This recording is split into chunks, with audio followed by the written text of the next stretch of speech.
अस्सलाम वालेकुम। आज व्हाट्सएप दुनिया की मोस्ट पॉपुलर ऐप बन चुकी है। व्हाट्सएप के तकरीबन 2.7 बिलियन से भी ज़्यादा मंथली एक्टिव यूज़र आज दुनिया में मौजूद हैं। आप कह सकते हैं कि दुनिया के तकरीबन 25% लोग व्हाट्सएप को इस्तेमाल करते हैं। आपने कभी ये सोचा कि व्हाट्सएप एक बिल्कुल फ्री ऐप है, तो आखिर ये पैसे किस तरीके से कमाते हैं? आखिर इनका बिजनेस मॉडल क्या है? क्यों ये एक फ्री ऐप होने के बावजूद अर्निंग कर रही है और कैसे कर रही है, जानेंगे इस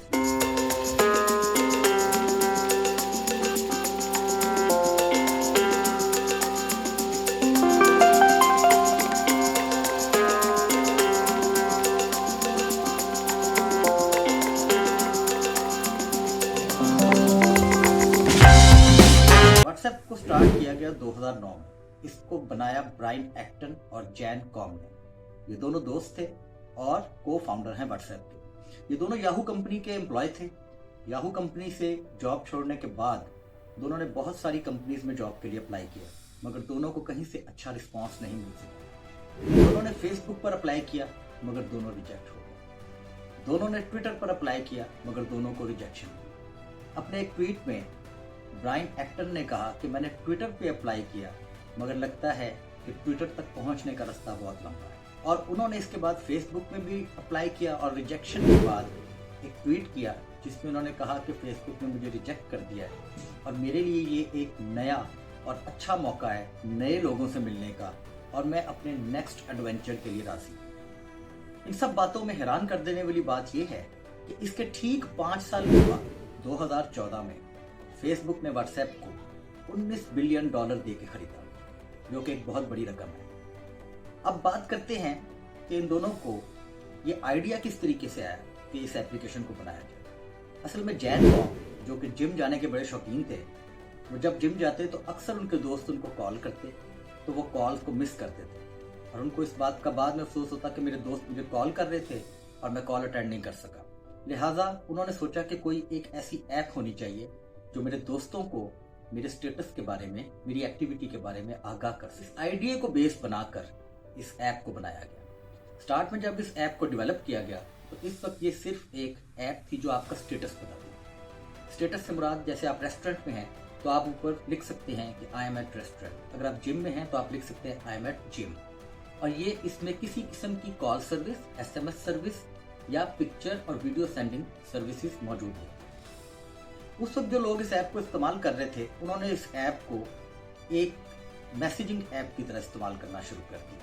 जिस तरह एक शख्स ने लिखा कि मैं रेस्टोरेंट में हूं, तो दूसरे ने लिखा आई एम एट होम, और फिर वक्तन फवक्तन अपने स्टेटस को चेंज करते हुए एक दूसरे के साथ कम्युनिकेशन शुरू कर दी। इसके बाद इन दोनों को फाउंडर्स ने सोचा कि इसमें SMS सर्विस ऐड की जाए, और ये आइडिया क्लिक कर गया, क्योंकि उस वक्त 2009 में सिर्फ एक ऐप मैसेजिंग सर्विसेज प्रोवाइड कर रही थी फ्री में, और वो थी ब्लैकबेरी मैसेजिंग सर्विस।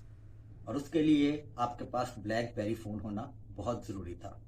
ये ऐप जब बनाई गई तो इस ऐप ने इस गैप को फिल किया। कुछ ही दिनों में इसके यूजर्स 2 लाख से भी ज्यादा हो गए। इसकी डाउनलोड्स 2 लाख से भी ज्यादा हो गए। इसके बाद इन्वेस्टर्स ने इस एप्लीकेशन के अंदर इन्वेस्ट करना शुरू किया। उन्होंने जब इसकी पॉपुलैरिटी देखी तो उन्होंने अपनी इन्वेस्टमेंट इसमें डालना शुरू की, मगर ये इन्वेस्टमेंट इस कदर ज्यादा नहीं थी कि व्हाट्सएप को कोई फायदा पहुंचता, लेकिन फिर भी कुछ इन्वेस्टमेंट इसमें आना शुरू की। व्हाट्सएप जो वर्किंग कर रहा था, उसका जो मॉडल था वो बड़ा सिंपल था। बगैर किसी मार्केटिंग और एडवर्टाइजिंग की एक छोटी सी टीम के साथ व्हाट्सएप को चलाया जा रहा, और इसमें कोई इतने ज्यादा एक्सपेंस नहीं थे। उस वक्त 2009 में SMS चार्जेस बहुत ज्यादा चार्ज किए जाते थे टेलीकॉम कंपनीज की जानिब से। तो ये एक बिल्कुल फ्री ऐप थी जो लोगों को फ्री मैसेजिंग सर्विसेज भी दे रही थी, इसलिए लोगों ने इस एप्लीकेशन को अडॉप्ट किया। स्टार्टिंग में इसको चलाने के लिए ये जो ज़्यादा एक्सपेंस थे इस कंपनी के नहीं होते थे। जैसा कि पहले बताया, एक छोटी सी टीम थी, और व्हाट्सएप को जो मेजर एक्सपेंस करने पड़ते थे वो SMS के करने पड़ते थे। जब इस एप्लीकेशन को डाउनलोड किया जाता था तो व्हाट्सएप आपको एक टेक्स्ट मैसेज भेजती है, वो मेजर एक्सपेंस था जो व्हाट्सएप को उस वक्त बर्दाश्त करना पड़ रहा था। जैसा कि पहले बताया कि इस एक्सपेंस को पूरा करने के लिए इनके पास पैसे नहीं थे। पैसे इनके पास कहाँ से आए? जो कुछ इन्वेस्टर थे उन्होंने इन्वेस्ट किया, और कुछ लोगों ने इनके शेयर्स खरीदना शुरू किए कि ये एक ग्रोइंग कंपनी है, एक ग्रोइंग एप्लीकेशन है, तो काफी मदद इनकी उधर से हो गई। लेकिन उस वक्त पहली दफा व्हाट्सएप ने अपना बिजनेस मॉडल इंट्रोड्यूस किया और वो बिजनेस मॉडल ये था कि व्हाट्सएप ने $1 एनुअल चार्ज करने का फैसला किया अपने कंज्यूमर से। पेड होने के बावजूद इनकी ग्रोथ पे फर्क नहीं पड़ा क्योंकि ये ऐप इस्तेमाल में बड़ी सिंपल थी, इसका इंटरफेस बड़ा सिंपल था, इसके अंदर जो सर्विसेज दी जा रही थी वो बड़ी यूनिक थी, ऑडियो मैसेजेस, वीडियो मैसेजेस, और आप इसको बड़ा इजीली यूज कर सकते थे, यूजर फ्रेंडली एप्लीकेशन थी।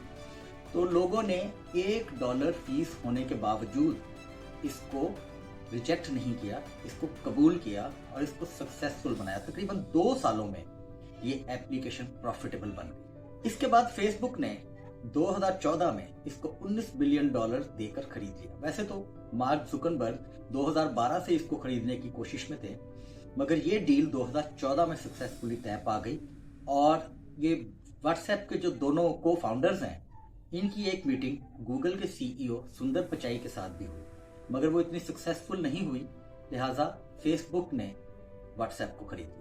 अब सारे व्हाट्सएप के जो एम्प्लॉय थे वो फेसबुक के एम्प्लॉय बन गए और डील ये थी कि इसको रन व्हाट्सएप की टीम ही करेगी, मगर ये under the umbrella of Facebook होगा। अब सवाल यहाँ पे ये उठता है कि फेसबुक इसको खरीदने के लिए इतनी डेस्परेट क्यों?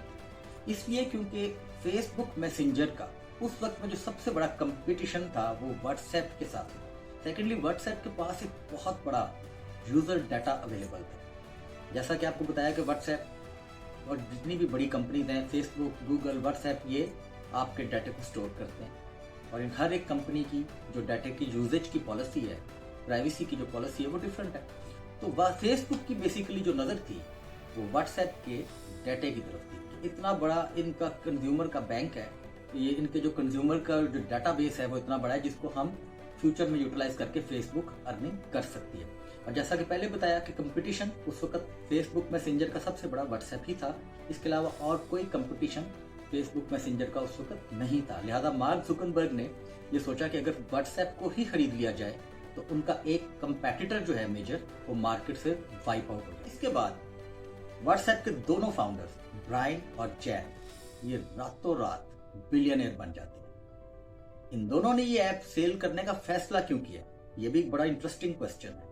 फैसला इसलिए किया गया कि इन दोनों को ये कहा गया था कि ये ऐप हम आपसे खरीद रहे हैं, मगर इसको चलाने वाले आप लोग ही होंगे और इसको इंडिपेंडेंटली आप लोग रन करेंगे, फेसबुक इसमें इंटरफेरेंस नहीं करेगी। इसके बाद कुछ ही अरसे के व्हाट्सएप और फेसबुक दोनों की टीम्स में आपस में क्लैशेस स्टार्ट हो। 2016 में एक न्यूज आई कि व्हाट्सएप ने अपनी $1 की फीस जो शुरू में उन्होंने रखी थी एनुअली फीस वो खत्म कर दी और इसके बावजूद भी यूजर्स ने व्हाट्सएप को इस्तेमाल करना बंद नहीं किया।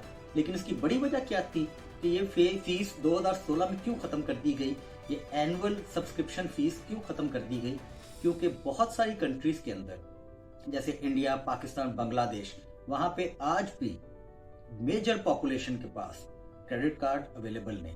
तो एक बहुत बड़ी टारगेट मार्केट इस पॉलिसी की वजह से हिट हो रही थी कि आपने $1 सब्सक्रिप्शन फीस एनुअली रख दी है, लिहाजा लोग जब इसको सब्सक्रिप्शन लेने के लिए जाते तो क्रेडिट कार्ड ना होने की वजह से बहुत सारे लोग इसको छोड़ देते। तो ये आपका कंज्यूमर लॉस हो रहा था, जिसकी वजह से 2016 में ये सब्सक्रिप्शन फीस खत्म कर दी गई। इसके बाद मार्क जुकरबर्ग के जो इन्वेस्टर थे उन्होंने मार्क जुकरबर्ग को प्रेशराइज किया, उन पर जोर डालना शुरू किया कि आपने $19 बिलियन देके व्हाट्सएप को खरीदा है तो इसको प्रॉफिटेबल बनाए। जबकि व्हाट्सएप के जो को फाउंडर्स थे दोनों, उनका जो विजन था वो बड़ा क्लियर था कि वो इसमें किसी भी किस्म का पैसा कमाने की गर्ज से नहीं आए थे, ना ही वो चाहते थे कि इस एप्लीकेशन में फजूल के एड्स, गेमिंग एड्स या गिमिक्स वगैरह इस तरह की कोई चीजें हों। वो बड़ा सिंपल और क्रिस्टल क्लियर इस ऐप को रखना चाहते थे। इसके मार्क जुकरबर्ग पर जब उसके इन्वेस्टर्स ने प्रेशर बढ़ाया इसको प्रॉफिटेबल बनाने के लिए कि $19 बिलियन खर्च किए हैं, अब इस एप्लीकेशन से कुछ तो हमें फायदा होना चाहिए, तो मार्क जुकरबर्ग ने जो को फाउंडर्स हैं व्हाट्सएप के, इन दोनों को प्रेशराइज करना शुरू किया कि किसी तरीके से व्हाट्सएप में ऐसे फीचर डाले जाएं जिससे अर्निंग की जा सके। इस तरह प्रेशराइज करने का नतीजा ये निकला कि ब्रायन ने 2017 में अपने हाथ खड़े कर दिए और अपनी जॉब से रिजाइन कर दिया।